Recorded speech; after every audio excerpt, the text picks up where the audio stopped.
વચનામૃત ગઢડા મધ્યનું 57મું, ગરોળીના દૃષ્ટાંતનું, મીંડળિયા ભક્તનું, તારીખ 2/7/1824 શુક્રવાર. સંક્ષિપ્ત સાર. પહેલો, આત્માને દેહાદિ કોઈ આવરણ જ નથી એમ સત્તારૂપે રહીને શ્રીહરિમાં પ્રીતિ કરવી. બીજો, બ્રહ્મરૂપે રહેવાનું એ પ્રયોજન છે કે મારામાં કોઈ માયા નથી તો ભગવાનમાં તો હોય જ ક્યાંથી એમ નિર્દોષ બુદ્ધિ થાય. ત્રીજો, ભગવાનના ભજનમાં જે નડતું હોય તેનો તત્કાળ ત્યાગ કરવો, એ સિવાયનો બીજો ત્યાગ નકામો છે. ચોથો, સ્વર્ગાદિનું કે કરોડો સ્ત્રીઓનું સુખ ભગવાનની મોટપ તથા સુખના કોટીમાં ભાગમાં પણ આવતું નથી. પાંચમો, જે યથાર્થ ભગવાનનો ભક્ત હોય તેને ભગવાનથી બીજું કોઈ પદાર્થ અધિક હોય જ નહીં. સ્વામિનારાયણ હરે, સ્વામિનારાયણ હરે. સંવત 1881 અષાઢ સુધી છઠને દિવસ સંધ્યા આરતીને સમય સ્વામી શ્રી સહજાનંદજી મહારાજ શ્રી ગઢડા મધ્ય દાદા ખાચરના દરબારમાં ઉગમણે દ્વાર ઓરડાની ઓસરીએ ઢોલિયા ઉપર વિરાજમાન હતા અને મસ્તક ઉપર શ્વેત પાઘ પુષ્પને તોરે યુક્ત વિરાજમાન હતી અને શ્વેત ચાદર ઓઢી હતી ને શ્વેત ખેચ પહેર્યો હતો અને શ્રીજી મહારાજના મુખારવિંદની આગળ પરમહંસ તથા દેશ દેશના હરિભક્તની સભા ભરાઈને બેઠી હતી અને મશાલનો પ્રકાશ થઈ રહ્યો હતો અને મુનિમંડળ દુકડ ને સરોદા લઈને ભગવાનના કીર્તનનું ગાન કરતા હતા. પછી શ્રીજી મહારાજ બોલ્યા છે, સાંભળો, એક વાર્તા કરીએ જે જ્યારે તમે કીર્તન ગાતા હતા ત્યારે અમે કીર્તન સાંભળતા જેમ વિચાર કર્યો છે તે વિચાર કહીએ છીએ. જે ભગવાનમાં પ્રીતિ કરવી તે એક સત્તા રૂપે રહીને જ કરવી. ને તે સત્તારૂપ આત્મા કેવો છે તો જેને વિશે માયા ને માયાના કાર્ય જે 3 ગુણ ને દેહ, ઇન્દ્રિયો, અંતઃકરણ તેનું કોઈ આવરણ નથી. અને કાંઈક જે આત્માને વિશે આવરણ જેવું જણાય છે તે અજ્ઞાને કરીને જણાય છે, પણ જેણે જ્ઞાન વૈરાગ્ય કરીને એનો સર્વ પ્રકારે નિષેધ કરી નાખ્યો છે તેને તો એ આત્માને વિશે કોઈ જાતનું આવરણ નથી. અને એ આત્મા રૂપે જે વર્તવું તે કેવળ બ્રહ્મ થઈને મસ્ત થવું એને અર્થે નથી. એ તો પોતાને આત્મા રૂપે રહેવું તેનું એ પ્રયોજન છે. જે હું આત્મા છું તે મારે વિશે કોઈ જાતનું માયાનું આવરણ નથી તો આત્મા થકી પર જે પરમાત્મા નારાયણ વાસુદેવ તેને વિશે તો માયાનો લેશ પણ કેમ હોય. એવી રીતે ભગવાનમાં કોઈ રીતનો દોષ ન આવે તે સારું આત્મનિષ્ઠા દ્રઢ કરીને રાખવી અને એ આત્માના પ્રકાશને વિશે વિચારને રાખીને સત્તારૂપમાં જે પેસવા આવે તેનો નાશ કરી નાખવો.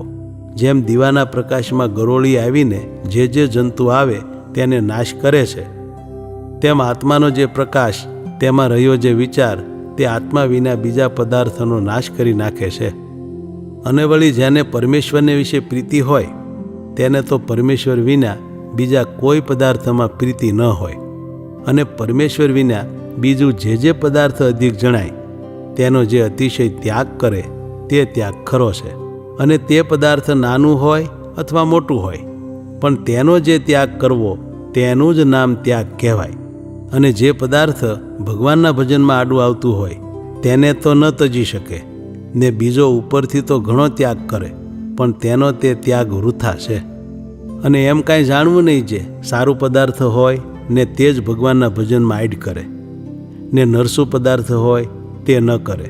એ તો જીવનો એવો સ્વભાવ છે જે જેમ કોઈકને ગળ્યું ભાવે, કોઈકને ખારું ભાવે, કોઈકને ખાટું ભાવે, કોઈકને કડવું ભાવે, તેમ જીવની તો એવી તુચ્છ બુદ્ધિ છે તે અલ્પ પદાર્થ હોય તેને પણ ભગવાન કરતાં અધિક વાલું કરી રાખે છે. અને જ્યારે ભગવાનની મોટેપ સામું જોઈએ ત્યારે તો એવું કોઈ પદાર્થ છે નહીં જે તેની કોટીમાં ભાગના પાસંગમાં પણ આવે. એવા ભગવાનને યથાર્થ જાણીને જો હેત કર્યું હોય તો માયિક પદાર્થ જે પિંડ બ્રહ્માંડાદિક તેમાં ક્યાંય પણ પ્રીતિ રહે નહીં. માયિક પદાર્થ સર્વે તુચ્છ થઈ જાય.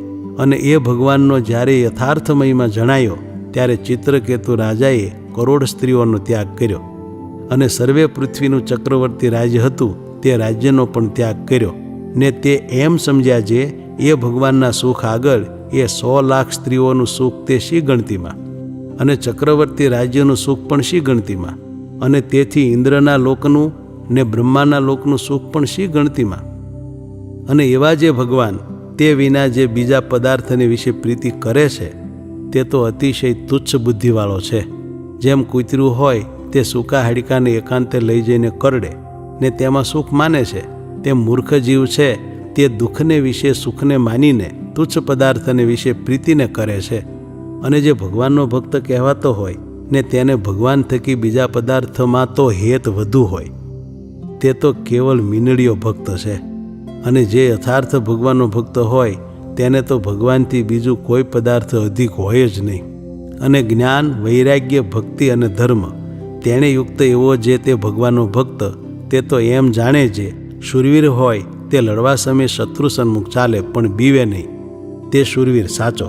અને શૂરવીર હોય ને લડાઈમાં કામ ન આવ્યો અને ગાંઠે ધન હોય ને તે ખર્ચા વાવેરામાં કામ ન આવ્યું તે વૃથા છે. તેમ મને ભગવાન મળ્યા છે તે જે જીવ મારો સંગ કરે તેને આગળ હું કલ્યાણની વાત ન કરું ત્યારે મારું જ્ઞાન તે શા કામમાં આવ્યું? એમ વિચારીને ઉપદેશ કર્યા નિમિત્ત કાંઈક થોડી ઘણી ઉપાધિ રહે તો પણ પરમેશ્વરની વાત કર્યામાં કાયરપણું રાખે નહીં. એમ કહીને શ્રીજી મહારાજે તુલસીદાસજીના 3 પદ ગવરાવ્યા. તે 3 પદના નામ એક તો જાકી લગન રામસો નહીં, તથા બીજું યહી કહ્યો સુનું વેદ ચહુ, તથા ત્રીજું જાકુ પ્રિય ન રામ વૈદેહી. એ 3 પદ ગવરાવીને પછી શ્રીજી મહારાજ બોલ્યા છે, જેવી રીતે આ પદમાં કહ્યું છે તેવી રીતે આપણે રહેવું છે. તે કરતાં કરતાં જો કાંઈક અધૂરું રહ્યું અને એટલામાં જો દેહ પડ્યો તો પણ મરીને નરક 84માં જવું નથી કે કોઈ ભૂત પ્રેત થવું નથી. શુદ્ધો ભૂંડામાં ભૂંડો દેહ આવશે તો પણ ઇન્દ્રના જેવો કે બ્રહ્માના જેવો તો આવશે, પણ એથી ઉતરતો નહીં આવે. માટે નિર્ભય રહીને ભગવાનનું ભજન કરવું. એમ કહીને શ્રીજી મહારાજને મુકુંદ બ્રહ્મચારી તેડવા આવ્યા તે ભેળે જમવા પધાર્યા. ઇતિ વચનામૃતમ ગઢડા મધ્યનું 57મું વચનામૃત થયું.